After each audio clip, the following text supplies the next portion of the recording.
So my Nissan 350Z has been wide-bodied for about 3 or 4 weeks now, and since then it's been a little bit embarrassing to drive. And that's because it just looks like a half-baked car. All of the bolt-on arches and the spoilers and things are all a different colour to the body of the car. So in this video we're going to start addressing that, and I'm going to be straight from the start. We are changing the colour of this car. And as they say, you've got to break a few eggs to make an omelette, so we've got to start pulling it apart again. Let's go!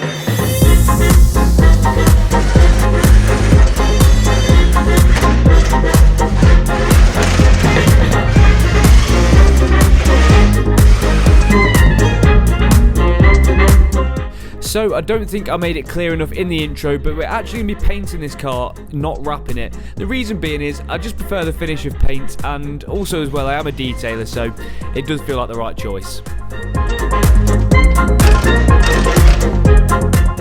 So as I said, first step in what we're doing today is getting everything removed from the car. Just a quick little throwback to a couple of weeks ago, we had Rob from Auto Dents pop round, and he just tickled some of the dents in the doors and things, not necessarily to perfect them, but to mean that we only had to use a very light skim of filler to get a very good finish.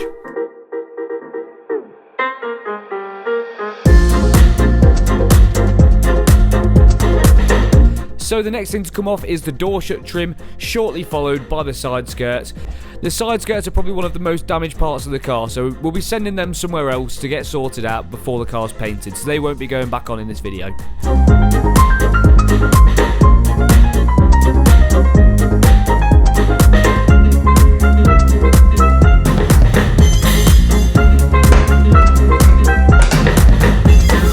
But now it's time to get the door shuts ready for paint. We're going to be painting these ourselves and then just leaving the outside of the car to a professional body shop. After we'd sanded out some of the imperfections, we had gone through to the metal in 1 or 2 places, so just a quick hit with some etch primer and a sand down, and those areas were good to go. So we wanted to get as much of the old oil and grease off the hinges as possible, so using this interior cleaning gun, we just blasted it with some citrus cleaner and removed, 90-95% of the grime.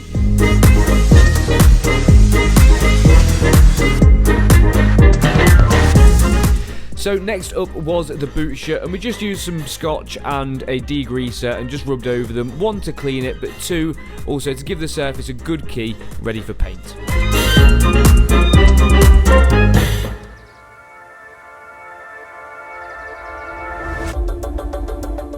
Now, this was probably one of the most time-consuming parts of this job, was masking up, just to ensure that we didn't cover the interior or the exterior of the car in overspray.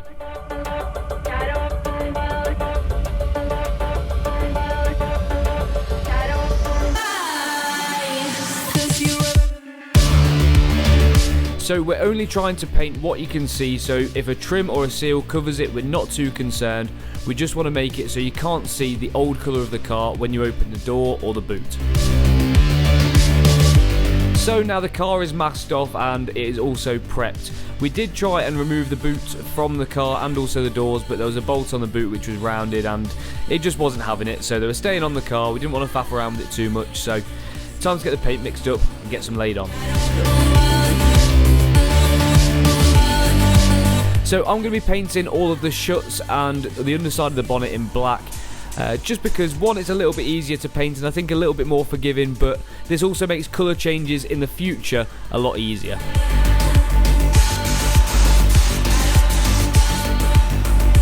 So we're going to be using a direct gloss paint for this, just because it's easier and quicker. And the way that I did this is doing a first layer as a mist coat, the second layer then we'd try and get complete coverage on colour, and then the third layer I'd try and get it much wetter to achieve a much smoother finish.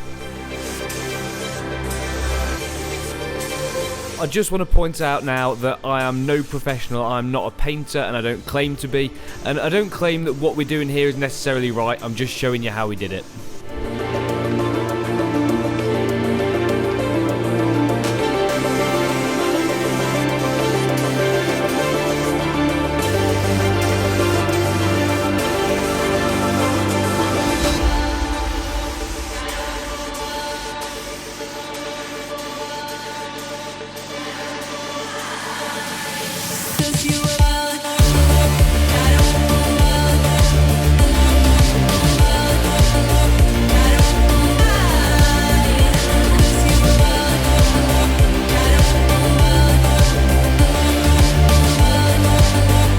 So we left the boot shut overnight to cure and came in the next day and made a start on the sills and also the door shuts too.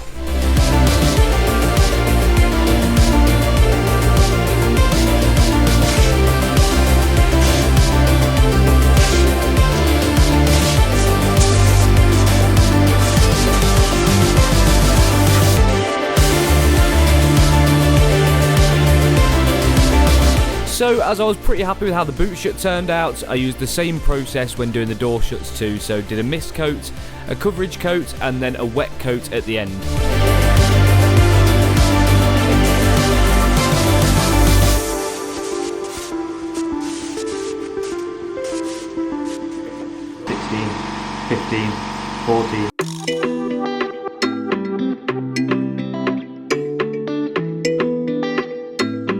So while the door shuts were drying, we thought it was a good time to unmask the boot from the day before, so started pulling all the masking off and inspecting our work.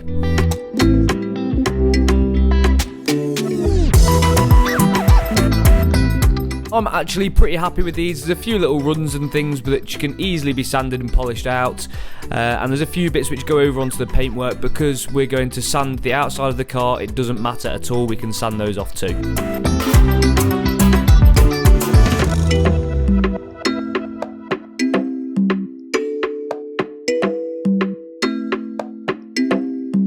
You good, mate? Doesn't it, mate? Doesn't it? You're gonna have to repaint this whole place fucking white again. I know. He's here. So after Liam had popped by and offered absolutely zero help, the door shuts were ready to go and we could remove the masking from those.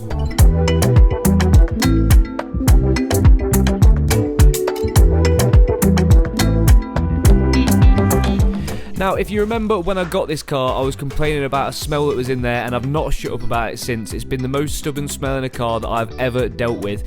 And strangely enough, the inside of the door smelt quite strongly, so maybe that's an area of the car to inspect in the future.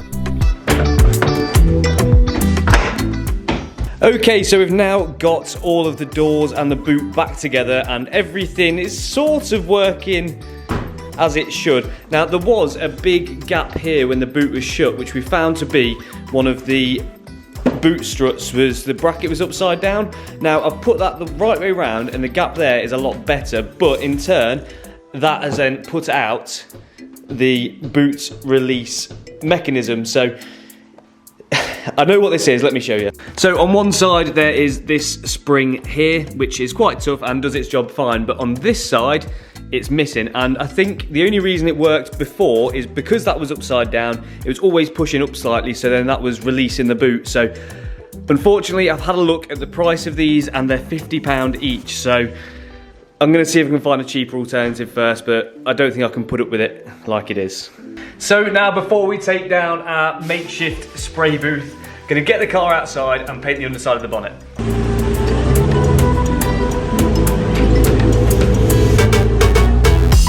So I just want to take this opportunity to thank Joe, who's helped us out for the entire week. He took a week's holiday from work and spent it all with me working on this car. What a legend.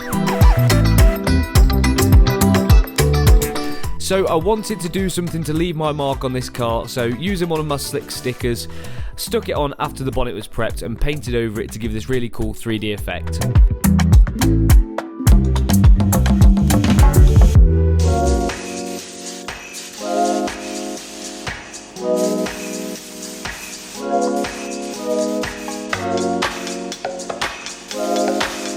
So while I was painting the underside of the bonnet, I really started to see the limitations of my equipment and the fact that my compressor was definitely too small to be painting a panel of this size.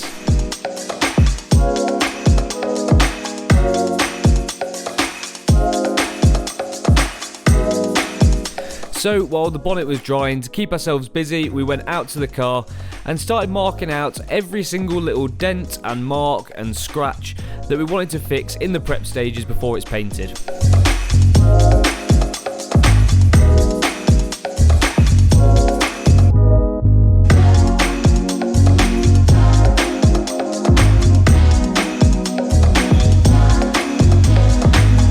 So even though we found quite a few little bits to circle, this car was actually surprisingly straight, and most of the car will just be getting hit with a 500 grit on a DA sander, and that's all it will be needing.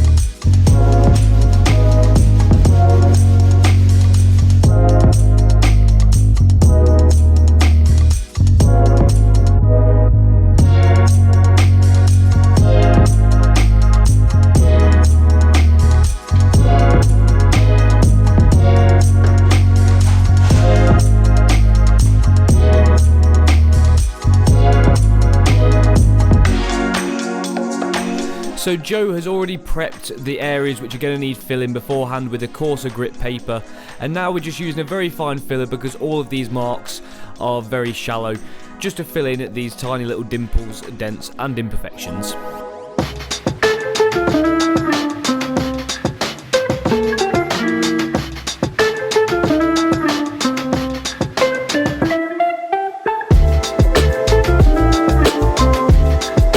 So once the filler was dry, Joe could start tackling that by sanding it back using a block, and whilst he did that, I tackled the leftover adhesive from the old spoiler.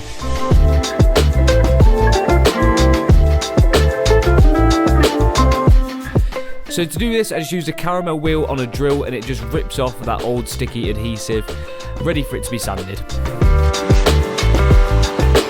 Now, if I was to do this job again, I would definitely invest in some better safety equipment, masks and that sort of thing, because what we had definitely wasn't up to the job.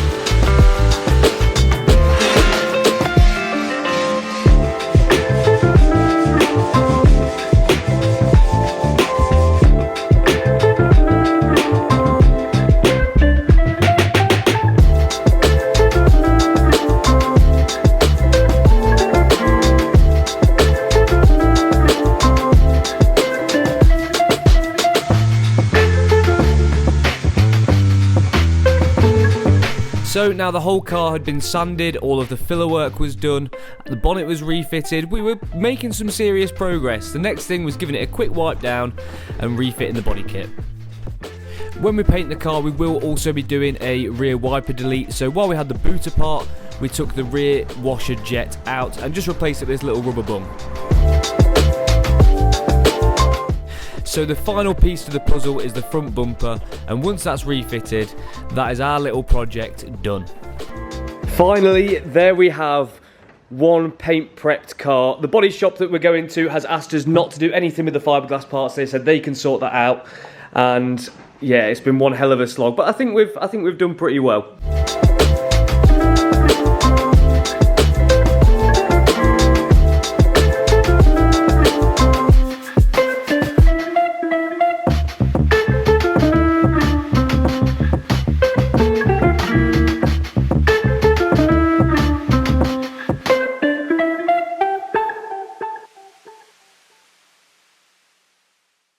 Now, I was going to pull the car outside and give the workshop a clean up before I showed how it's looking as an overall thing, but in true British style, the skies have opened and it's now tipping it down, so I'm not going to bother. But to be fair, it's not much to show, so it doesn't really matter. Now, we still haven't decided on a colour, so if you have got any suggestions, leave them in the comments section. But yeah, I'm super excited to get some colour laid onto this car, and I think I fancy something a bit vibrant, so yeah. But the garage is looking in absolute state, so this needs a huge clean up, and to be honest with you, the 350 is not looking much better, but you know, it's a work in progress. Anyway, I'm going to sign out here because I need to get this mess cleaned up. Make sure you subscribe, like the video, and I'll catch you next time.